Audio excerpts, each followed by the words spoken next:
Hey everybody, good morning, good afternoon, good evening. Whenever you decide you want to watch this, I'm Mike, and this is the Warhammer channel. Obviously, I'm standing behind the Warhammer. It's my 2023 Jeep Gladiator Sport S. It's had some modifications done. I'll go over that in another video at some point. Today, I want to talk about packing your bed, what you're going to be taking on trips. Not necessarily a road trip, but more of a road trip slash off-roading trip. I'm new to this. I haven't been doing this that long, maybe about a year. Had a fascination with Jeeps for a while, and finally got the bug, like most of us do once we get a Jeep, and said, all right, it's time to see what this thing can do and put it to the test. So me with my wife, Allison, we've been quite a few places, did the Badge of Honor stuff a few times. And as I've found out, a lot of times when you need something, it's still at the house. Or when you take something and realize I am taking way too much crap. So I'm learning as I go along. This is how I'm getting ready for some trips. This is constantly evolving. I think as a lot of us do. And I'm also trying to pack everything, 10 pounds of crap in a 5-pound bag. So I have a hard tonneau cover, trying to stuff everything under there as much as I possibly can. Keep the passenger princess happy, and just trying to make most of the room that I have. Some stuff is hard mounted. I've thought long and hard about how I want to hard mount these things, and even if I want to hard mount them. So I'm going to go along and show you kind of what I'm doing. This may or may not change. Obviously, I think it probably will. So let's see what we're doing here. So first and foremost, I got the Thor's Lightning air up system. It does all 4 tires. I got it mounted on a Barnes 4-wheel drive Molle panel that I had done at SCP Powder Coating. They did like the same coating that's on the bed and on the tailgate. They did a phenomenal job. If you ever get a chance, Scott's your guy. He's absolutely phenomenal. So I used to have this mounted in a hard case. I can't remember what they called it, and it just got to a point to where it's every time I want to air up and air down, it's another piece of luggage that I got to have. I got to lug it out. I got to raise the hood. I got to hook it up to the battery. I got to hook it up to the 4 tires. I got to hit it. I got to monitor it. Then I got to pack it all up, put it away. And I did that about 4 times and realized this is getting to be too much, especially when you're a veteran and you've got a tore up back, tore up knees, tore up neck, and you've just spent a whole day wheeling and getting thrown all over the cab, and now you got to do this again. So I thought long and hard, do I really want to eat up some bed putting an air compressor in? And sore back, more convenience. So it's hard mounted. I've thoroughly loved doing that. It's been one of the best decisions that I've made. It's kind of daunting, having to run a power cable all the way from the engine bay, over the frame, over the cross member, up through the bed, wiring it in. But I've been absolutely just delighted with it. I've used it to air up my wife's tires, kids in the neighborhood, their bicycles, whatever else. I've absolutely loved it. If you get the chance, do it. I think you'd be pleasantly surprised. I can take it out if I really need to. It's got a quick disconnect on it, just a few bolts. I can take it off if I need to. But I've just thoroughly enjoyed it. Next, hard mounted is my 3-ton Badlands jack. Yes, the Harbor Freight. I have nothing bad to say about it, other than the fact that it does weigh a ton. It's no pun intended. It weighs quite a bit. And that's the reason why I mounted it the way I mounted it and where I mounted it. Pardon me. It's in a Motobilt mount that once again I powder coated down at the SCP Powder Coating in Clayton, North Carolina. Just sent him what I wanted.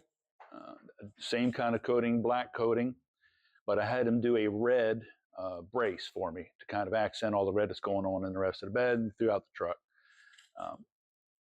Another reason that I mounted it so far up, and it's kind of hard to tell here, is as you can see with the tonneau cover, it's the trifold.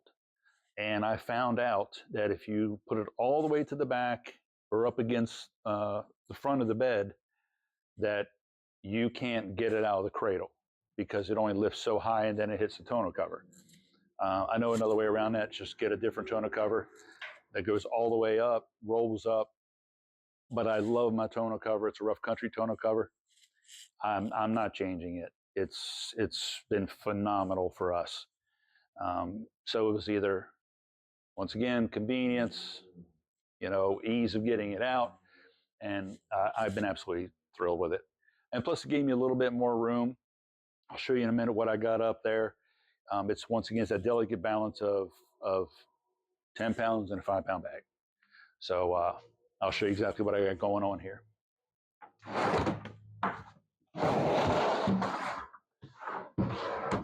All right, so up here is, see if I can get in the frame, are my traction boards from Bunker Industries.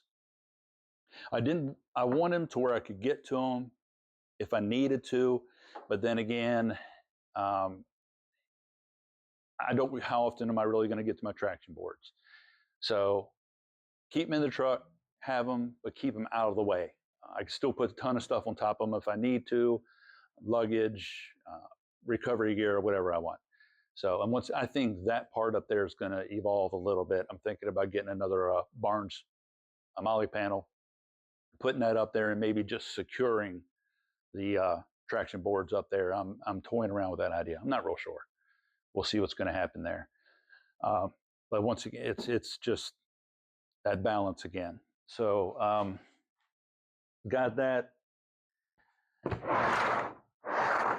Went and got a Sterilite container. I wanted something that was budget friendly, does its purpose, keeps for the most part dust and dirt out. It doesn't have the fancy O-ring in it and all that. We did a 24-hour of Appalachia trip. 23 of those hours was nothing but dust, and as you know, unless you want to vacuum seal the bed of your Gladiator, you're going to get dust, and I can live with some dust. I could really care less about that. So I'm still going through what I want to keep in here. Once again, you know, depending on what trip we're going on, where we're going, the conditions while we're there, this may change a little bit, but I found out that most of what's in here will probably stay in here, even probably day to day, because I believe, you know, when you're going along and you see somebody on the side of the road that needs some help, or, you know, I'm a first responder, so if I see that somebody's stranded, I need to pull a tree out of the road, something like that. Most everything in here is something that I'm probably going to use. So we'll see it. Let's take a look at what I got.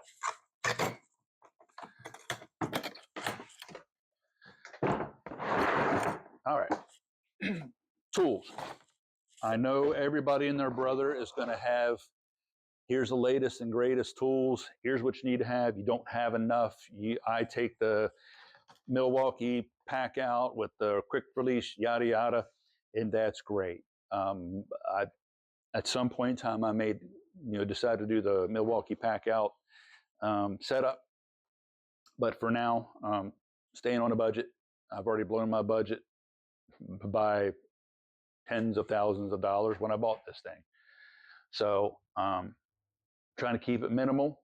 What do I really need? If I'm going with somebody else, most everybody that I go with has what I don't have. Not that I'm relying on them, but you know, let's see what we're looking at here. So Amazon was my best friend during this whole thing, and I did a lot of research, talked to quite a few people that are also budget friendly. What are you taking? What are you not taking? And I'm trying to center the tools around what's on my rig. I got a Metal Cloak, 2.5-inch Game Changer lift. I know what the sizes of every fastener on it is because I installed it. So it's what can I take with me that's going to take care of most everything that may or may not come loose, short of OEM components. So this is a metric set. It's a 1/2-inch metric set. It has darn near everything for the most part. Could I have picked a better setup? Possibly. So, but it's got sockets all the way from 8mm up to 32mm. I got wrenches, open end, box end wrenches, all the way from 8 to I think 19, somewhere around there. It's got a breaker bar, ratchet, universal, all that. So it's a phenomenal kit. Absolutely, yeah. This has been awesome. I'm a Craftsman guy, Matco guy, so would love to have done something a little bit nicer, but considering this is going to be in the elements and as little as I'm going to use it, I really could care less at this point. So there's that. Boots. I don't know who around there has a your Tractor Supply, whatever you want to call it. Just some cheap boots. I think these cost me $18. I found out when we went on our first trip, you can listen to the weather, but the weather's probably not going to be what you think it's going to be till you get there. Oh, it's going to be dry for the whole week. It's great. We got there and it was 4 inches of mud. So boots, got some for me. Got the princess, her little paisley blue boots. So we're set for that. All right. A SOG machete. It's got the saw blade on it because sometimes you don't need a whole chainsaw. You just need something to get through something quick. And also, if you come around and I don't want you around, sometimes you got to do what you got to do. 511 cord, paracord.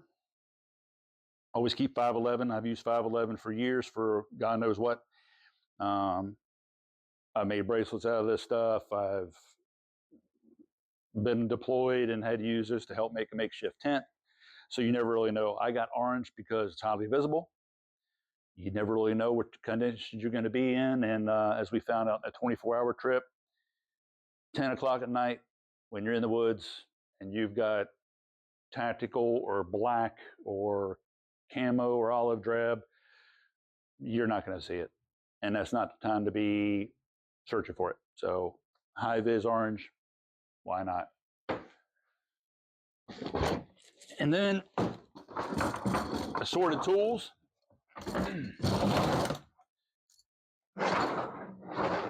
This is the one thing that's probably going to continue to evolve.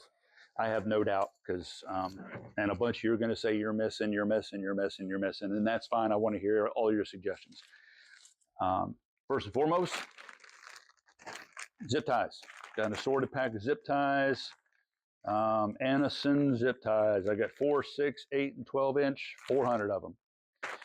I'm pretty sure I'll probably go through about half of them on the first trip. Who really knows? I did find out I used to have a quick release sway bar kit on this from JKS, and I took a trip. A bunch of us went to Uwharrie and had the sway bar disconnected. We went and had a great time. Hit the trails that most everybody wants to hit when you go there. And when it came time to hook up, my quick release kit was practically disintegrated. JKS, they may be good for some. I'm not a hardcore off-roader, and everything we did there was not hardcore. I had hardware that had come loose, disappeared. It was a catastrophe.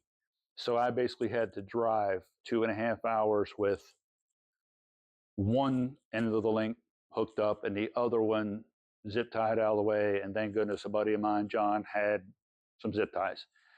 So JKS, if you love them, that's great. Never again in my book. So enough about that. These were free. Went to a Christmas party, a work Christmas party 2 years ago. channel locks, different size channel locks from Cobalt. That's about the highest dollar setup I got in here.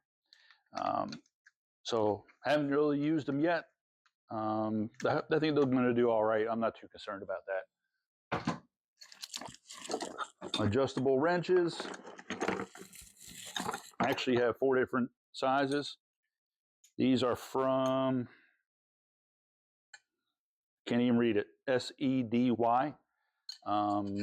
Once again, budget. I don't know how much I spent for these, probably 18, 20 bucks, somewhere around there.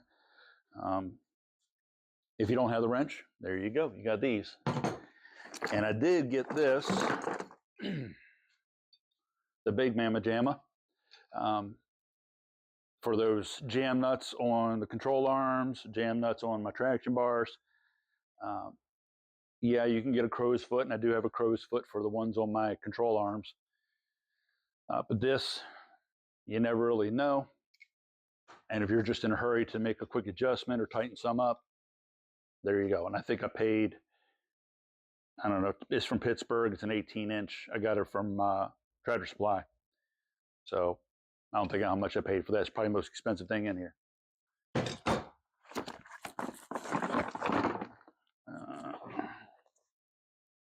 Amazon, I got, it's HORUSDY 6-piece metric combination set. The only reason I got this one was that it has the sizes that's not in the other kit where it stopped. I think the other kit stopped at like 19. So this has 23, 24, 26, 27, 30, and 32. On the Metal Cloak kit, I think there are some 32 millimeter and I think 31 or 30 millimeter. So I wanted to make sure that I had that. Yes, I could have done it with crescent wrenches, but if you can use the proper tool, use the proper tool. Found that out working in the military on aircraft. You can use something, but if you got the tool, use it. And when it comes to control arms and suspension and all that, I'm not going to take a chance. This little bag I got with the big bag, this FASTECH. Got some pliers, 4-piece plier set, needle nose, side cutters, regular, and some linesman's pliers. Not too bad. Once again, budget. I think I paid $20-ish. What I'll do is I'll add a link to all the stuff that I bought down below, and take a look and see what you think of the tools. I know everybody's, like I said, has got their opinions. I don't mind spending quality on some stuff. My home set, which I'll show it another time, I probably spare little to no expense. So, but this case, I'm going budget. And assorted screwdrivers. Oh, assorted screwdrivers. I know there are much better choices out there. If I had it my way, it would be nothing but Craftsman or Matco. But little as I'm probably going to use them, they'll probably gather dust more than they'll gather road dust or trail dust.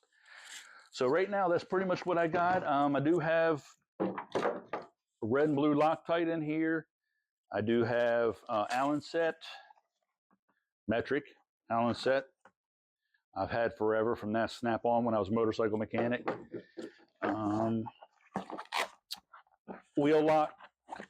Keep the wheel lock in here. I used to keep it in the glove compartment, but then the princess wants to keep napkins and trail mix and whatever else snacks in there, so it's going in the bag. But this bag will always stay on the truck. So right now, that's my tool set up. That's what I'm going with for now. It's probably going to change. As I said, the only other thing that I'm not showing is my cooler, but the way I have everything set up in here, and it's just been, it's careful planning. My cooler from is Arctic, RTIC. It's the exact height to fit underneath the tonneau cover with it completely closed. So it just worked out perfectly. I had to make a couple little modifications to the latches. I had to widen them up a little bit, but once I set it down, it fits absolutely perfect. I strap it down, and I'm good to go. So I can fit all of this, our luggage, the cooler, and pretty much everything that we need with no problems. So that's what I'm packing for now. I also have a 5-gallon Tough Jug gas can, which fits real nicely right over here. I just put a real ratchet strap on it and call it good. We did find out when we did the 24 Hours of Appalachia, this was set up completely different, which is why I have the setup I have now. Didn't strap things down, didn't mount things, and we found out when you're doing those buckboard roads and you're doing some stuff that's throwing you around everywhere, the old ratcheting it down, saying that's not going anywhere, everything went everywhere. Pretty much everything that was in the bed ended up in the cab. The only thing that didn't was the jack. So, hard lesson learned. But please give me comments, concerns, suggestions, and please like, comment, subscribe, share, let everybody know about our channel.